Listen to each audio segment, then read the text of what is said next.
Comme le chantait si bien Salvatore Adamo, la vie, c'est pas l'enfer, mais c'est pas le paradis.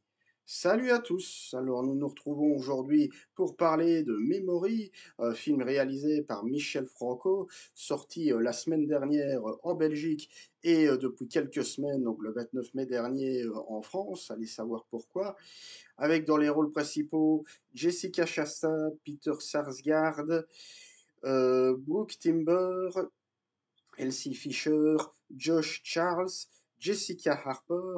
Alors le résumé en quelques mots, donc c'est l'histoire de Sylvia qui mène une vie simple, structurée, entre son travail d'assistante sociale, la vie qu'elle mène avec sa fille et ses réunions aux alcooliques anonymes.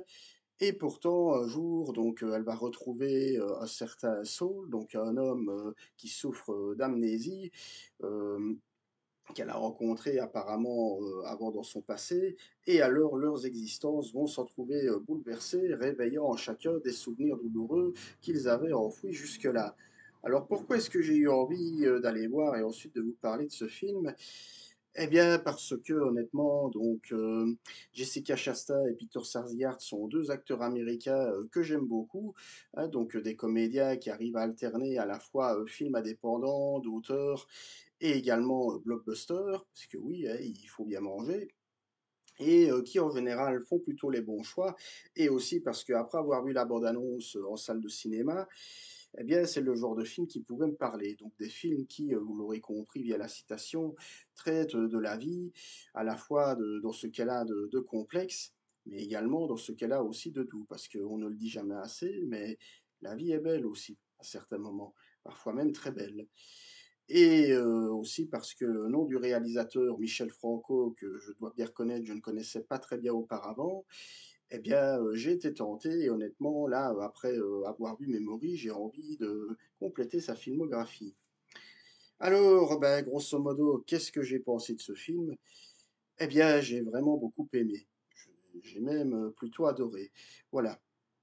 Donc, il faut savoir que c'est un film qui traite de sujets pas faciles, voire même extrêmement douloureux, et qui en plus prend le soin je veux dire, de complexifier ses problèmes au fur et à mesure de l'intrigue. Alors au départ, bon, je l'ai dit dans le résumé, hein, même si ce n'est pas les problèmes centraux du film, on a donc le personnage de Sylvia, donc joué par Jessica Chastain, qui est une alcoolique repentie, qui n'a plus bu un verre depuis 13 ans et qui se rend aux alcooliques anonymes. Puis on a de notre côté Saul, joué par Peter Sarsgaard, qui souffre de problèmes d'amnésie dus à la disparition, enfin la mort de sa femme dont il ne s'est jamais remis. Et puis petit à petit, on va s'apercevoir, en fait, plus on avance dans le film, que c'est d'autres problèmes encore plus complexes qui, ben, voilà, je veux dire, qui vont être ramenés à la surface, notamment des problèmes d'inceste, on peut même dire, excusez-moi du terme, hein, mais de pédophilie incestueuse ou, de dépression. Alors, je vous rassure tout de suite, hein, contrairement à ce que ça pourrait sous-entendre, c'est pas à proprement parler un film glauque, c'est pas un film trash, ni gore, ni quoi que ce soit. C'est vraiment un film, en fait, bah, qui nous parle de deux personnes cabossées par la vie, qui vont tenter de se reconstruire, qui vont se rapprocher progressivement. Et là aussi, hein, je veux dire, le film prend son temps au départ. On pourrait penser que c'est une belle relation d'amitié, c'est un peu le cas hein, entre Saul et Sylvia, et puis progressivement, ben, cette relation d'amitié va déboucher sur une relation amoureuse. Alors c'est pas un spoil, hein, c'est dans l'intrigue, si vous voyez la bande-annonce, vous comprendrez très vite. Et justement, l'amour entre ces deux êtres ben, va peut-être les aider à dépasser ou pas leurs traumatismes respectifs et à faire face à leurs autres problèmes. Voilà. Alors en termes de réalisation, donc, ben, je me suis rendu compte que Michel Franco, c'est un réalisateur qui aime beaucoup les plans fixes, on pourrait même dire les plans séquences fixes, et apparemment c'est le cas aussi pour ses autres films. Et alors pourquoi est-ce que, en tout cas dans ce film-ci, il les utilise? Eh bien c'est justement pour confronter chacun des personnages à leurs propres démons. Et à ce niveau-là, bon, au milieu du film, on a vraiment une scène où, coup sur coup, on a vraiment tous les personnages dans le même plan, dans un salon, donc les parents, la grand-mère, enfin, je veux dire les adultes, les enfants et les petits-enfants. Et on a au milieu de tout ça ben, Sylvia qui n'a plus adressé la parole à sa mère depuis des années et qui règle donc ses comptes avec elle et même qui lui parle du passé douloureux qu'elle a eu avec son père, qui est décédé entre-temps. Et alors, en fait, dans cette scène, qui est donc filmée en plan fixe, on sent qu'il y a une tension naissante. Voilà. Alors oui, il y a, je veux dire, ça crie un peu, ça pleure. On a le beau-frère de Sylvia, donc le mari de sa sœur, qui va lui demander plusieurs fois de se calmer, de ne pas parler comme ça devant ses enfants. Donc on sent il y a une vraie tension, une vraie nervosité dans cette scène. Et c'est là qu'on sent que Michel Franco, c'est vraiment un cinéaste de l'intime. C'est quelqu'un qui veut vraiment faire se confronter les personnages à leur passé, à la dure réalité de la vie, et donc, qui dit dure réalité de la vie, dit aussi séquence dure. Mais encore une fois, c'est pour moi tout le brio du film, c'est qu'on échappe vraiment au pathos. Voilà, le but, c'est pas de faire pleurer le spectateur, c'est pas non plus de le choquer, après qu'il soit sorti de la salle.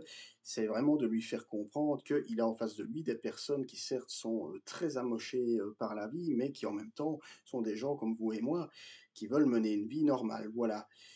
C'est-à-dire, avoir un travail, faire des rencontres, être amoureux, enfin être heureux dans leur vie et qui veulent, pour ce faire avant tout être acceptés, voilà.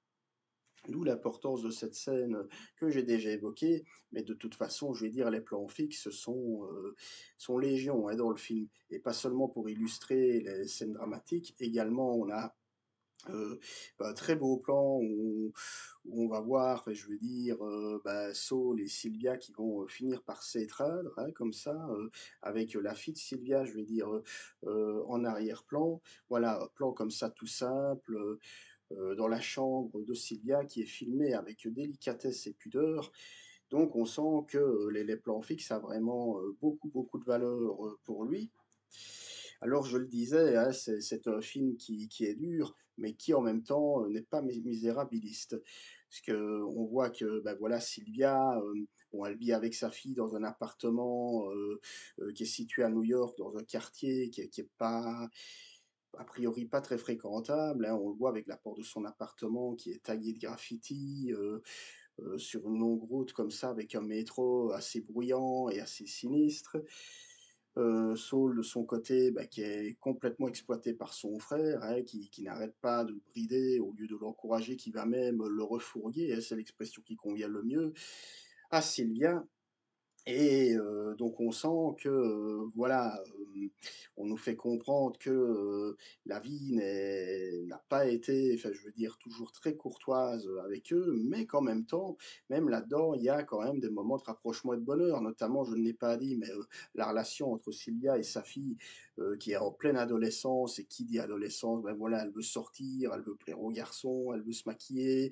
Alors dit comme ça fait un peu cliché, mais au moins ce sont des moments déjà de belles complicités. On sent que malgré, le poids de la vie, Sylvia, dans son quotidien, arrive encore à avoir des moments de bonheur qui la font avancer. Et j'ai envie de dire, c'est un peu pareil avec Saul, hein. Je veux dire, quand il parle, je veux dire, avec sa nièce qui, voilà, qui le respecte, qui lui parle correctement et qui justement va servir un petit peu, hein, ce personnage, même si on la voit très peu en fait compte, à la nièce de Saul, mais de pont, je vais dire, entre Sylvia et Saul, et de barrage également au frère de Saul, qui est vraiment présenté comme le sale type fini, je veux dire, un peu comme le beau-frère de Sylvia qui ne la respecte pas, qui l'infantilise même, hein, quand Sylvia, voilà, règle un peu ses comptes avec sa mère et que le père est là: «Et tu vas pas parler comme ça devant mes enfants» et machin, et donc on sent qu'ils ont envie d'avancer malgré le fait qu'on ne les respecte pas, à leur juste valeur. Et en ce sens, j'en ai pas encore parlé, mais l'alchimie entre, Jessica Chastain et Peter Sarsgaard est vraiment, formidable. Alors je vous dis, hein, ce sont 2 acteurs, aux trajectoires, je trouve un peu similaires. Bon, même si Jessica Chastain est devenue, une superstar, Peter Sarsgaard, c'est plus un acteur reconnu qu'une véritable star, je reviendrai peut-être après. Mais voilà, le fait qu'ils oscillent tous les 2 entre, cinéma indépendant, grosse production hollywoodienne, on sent qu'ils connaissent aussi un petit peu leur métier, qu'ils savent dans quoi ils mettent les pieds et de quelle manière ils peuvent jouer. Et je veux dire, on y croit ces 2 personnages, voilà.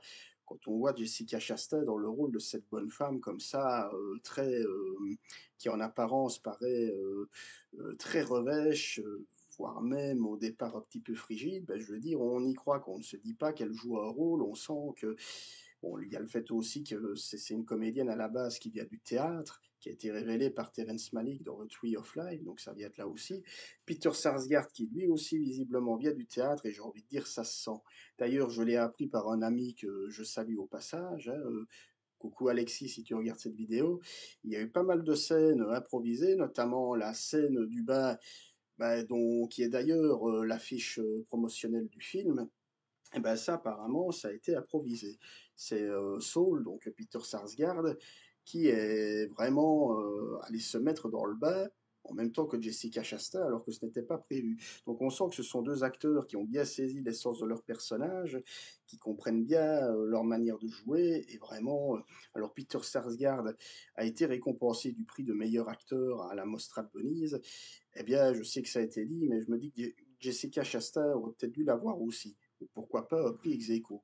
Tellement on sent que les deux sont vraiment, enfin, je veux dire, vraiment excellents. J'ose le dire, ils auraient même mérité d'être nommés aux Oscars parce que même si sur papier, hein, c'est pas entre guillemets un film oscarisable, parce que voilà, c'est pas, c'est comme je dis, c'est un film qui veut vraiment éviter tous les clichés hollywoodiens, pareil, hein, je veux dire, pas d'effet larmoyant, pas de pathos, pas de discours grandiloquent, non, c'est vraiment, voilà, c'est la vie, c'est comme ça, il y a des hauts, il y a des bas, mais on y travaille. On fait face à nos spectres respectifs et tout en pudeur et en délicatesse, hein, c'est voilà, je veux dire ici, c'est aussi pour ça que j'ai beaucoup aimé, ce film, c'est que pourtant vous me connaissez, hein, j'ai déjà parlé de films indépendants, voilà, qui abordaient des sujets très crus, parfois de manière très glauque et très trash, mais de temps en temps, ça fait du bien aussi de tomber sur des films qui, traitent de sujets, similaires, mais voilà quoi, qu'ils le font, je vais dire, de manière normale, quoi. Je vais dire, sans trop appuyer sur les trash, sans avoir recours non plus à l'humour noir. Et je dis pas, hein, je veux dire, bon, vous connaissez, hein, j'adore tout autant le cinéma de Larry Clark que celui de Todd Solondz ou d'Harmony Korine, mais des fois aussi, ça fait du bien de voir simplement un film qui nous dit ben, que la vie, elle peut être très noire, mais que même dans ces moments les plus noirs, on peut retrouver un petit peu de positivisme. Ça fait un peu grandiloquent dit comme ça.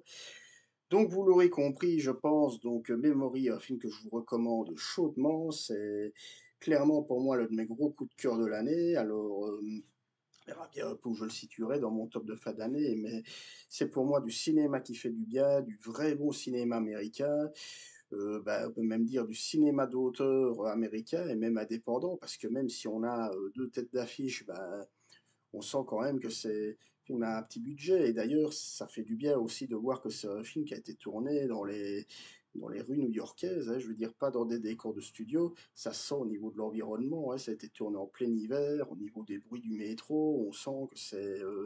enfin, on sent vraiment comme ça tous les bruits de la circulation, de la ville. C'est un film, j'ai envie de dire, qui aurait très bien pu sortir à l'époque du nouvel Hollywood, hein, je veux dire, dans les années 60 ou 70 sans problème. Hein, c'est au niveau des thématiques ou même de la mise en scène. Donc voilà, donc Memory, si vous voulez voir un film qui traite de la vie à la fois avec ses mauvais mais aussi ses bons côtés, qui traite de sujets délicats mais tout en pudeur et en délicatesse et très bien interprété, ben, courez voir ce petit bijou qui est Memory. Voilà. Voilà, ça en est tout pour cette vidéo critique. Comme d'habitude, n'hésitez pas à liker, à la partager sur les réseaux sociaux, à me suivre sur Facebook, Instagram, Twitter, enfin X et tutti quanti. Quant à nous, ben, on se retrouvera très vite. Alors, la prochaine vidéo critique récente sera centrée sur Trap, le nouveau M. Night Shyamalan. On verra bien ce que ça donnera. Et on se retrouvera très vite à la fois pour parler de cinéma muet et je reviendrai également sur la trilogie d'Apu que vous pouvez voir ici. Rien que de vous en parler, j'en ai déjà des frissons. Sinon, je vous dis à la prochaine et bonnes vacances à ceux qui sont en vacances et à très bientôt. Salut, ciao.